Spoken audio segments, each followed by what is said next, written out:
Hi everyone, আজকে চলে যাচ্ছি নিক্কো সিটি ন্যাশনাল পার্কে। এই তো ট্রেন চলে গেল।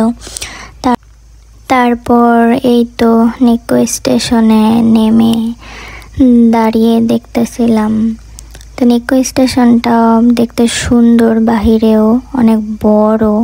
তারপর এখানে অনেকগুলা ম্যাপ ছিল, তুমি এখান থেকে দেখা চুজ করতে পারবা যে তুমি কোথায় যাবা, ঘুরবা।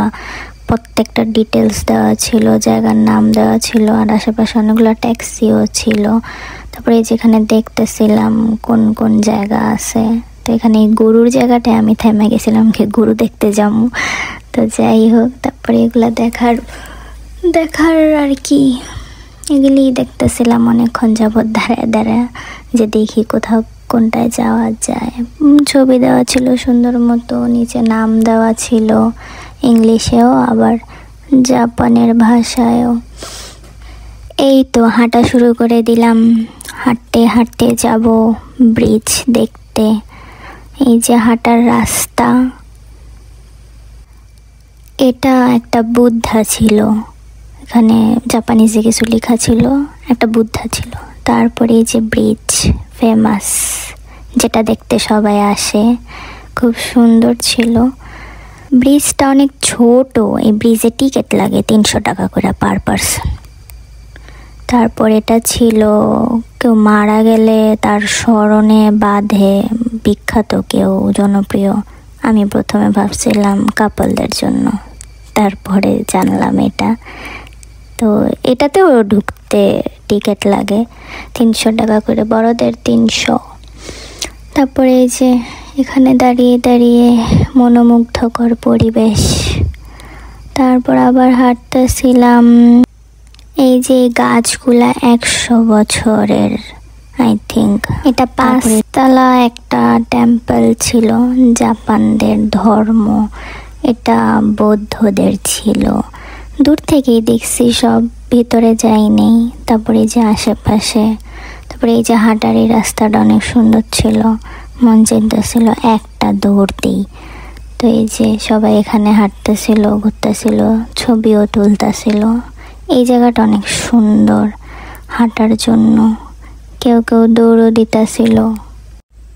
তারপরে যে রাস্তার নিচে রাস্তা মানুষের হাঁটার জন্য, তো এখান থেকে বের হয়ে মেন রাস্তায় উঠতেছিলাম। এই তো চলে এসেছি মেন রাস্তায়। এই যে আরেকটা বুদ্ধাই। তারপর চলে গিয়েছিলাম একটা রেস্টুরেন্টে। তো ওদের মেনু কার্ডে সব জাপানিজে লেখা ছিল, আমি আগা মাথা কিছুই বুঝতেছিলাম না। তারপরও আমি দেখতেছিলাম কোন খাবারটা দেখতে অনেক ইন্টারেস্টিং, খুঁজতেছিলাম। তো কিছু বুঝি নেই, পরে রেখে দিছি, কি আর করবো। তারপর এই তো ও অর্ডার করে দিতেছিল। তো এই টেবিলে এই ট্যাবটা দেওয়া ছিল, তো ট্যাবের মাধ্যমে অর্ডার করা হইতেছিল। তো এটা অর্ডার করলে একটা রোবট আইসা খাবার দিয়া যাইব। ভালোই। সব থেকে বেশি খুশি তো আমি এই রোবট দেখেই হইছি, যে দূর থেকে খাবার নিয়ে আসতেছে আর চোখগুলো টিমটিম করতেছে, আমার খুব ভাল লাগছে। তারপরে এই যে আমাদের খাবার চলে আসছে, একটু ঘুরে দেখাচ্ছে। যাই হোক, পরে এই যে থেমে গেছে।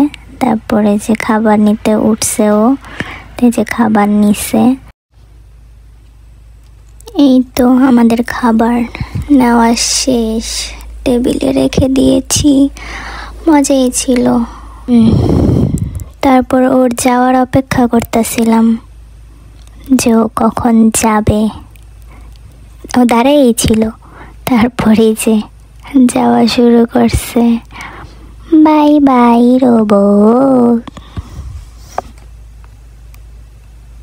তারপর এক জায়গায় বসেছিলাম। তারপরে এই যে কবুতরটা টুকটুক করে আমাদের কাছে আসতেছিল, ভয়ও পায় না একটু। আর বাংলাদেশে হইলে কবুতর তো কাছে আসে না, দূর। যাই হোক, তারপরে যেখানে খাবার পাইছে এই জন্য খাইতেছিল। তারপরে এই যে ট্রেনের জন্য অপেক্ষা করতেছিলাম। আর ওই দিন একটার পর একটা ট্রেন আসতেই আসিল। বৈশা প্রত্যেকটা ট্রেন দেখছি আর ভিডিও করছি। তারপরে এই যে লাস্ট ট্রেন ছিল, তারপর ট্রেনে উঠে বাসায় চলে এসেছি। Bye bye.